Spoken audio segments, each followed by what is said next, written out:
So did anything? I mean, we've talked about kind of your professional journeys from each of you, but what about like your personal lives? Has there been anything in, say, like the way that you grew up that made you interested in science? I know Adam mentioned that he read a lot of science fiction books growing up, um, but I wasn't sure if there was something that made you reach out to becoming science adjacent. I grew up in Pasadena, and so all of my friends' parents were either movie producers or worked at Caltech and JPL. So I thought that you grew up to be an astrophysicist. And so I from the age of 6, Jocelyn Keene, I thought everyone was Jocelyn. She's like my friend's mom. And it took me a long time to realize that wasn't how the real world worked, as much as I would like that to be how the real world worked. Mm-hmm.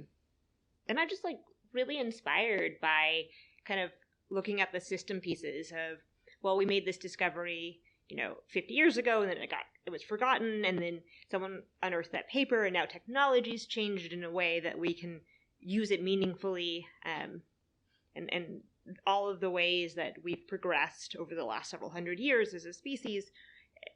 There are lots of systematic problems in the world, and there are a lot of things that we still need to fix. But as a whole, people are just remarkably better off because of technology. And Adam, did you want to elaborate maybe on some of the science fiction books that really drove you?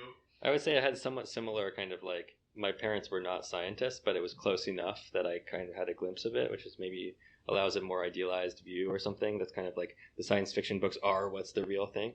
So my dad was not a hard scientist.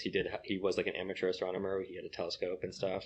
I thought that was really cool. So I had astronomy books because of my dad, and that even when you start there and then you go to Barnes and Noble, you go to the astronomy section or whatever, and then next to that is the science section, and there's nanotechnology and the brain and string theory and all those other things.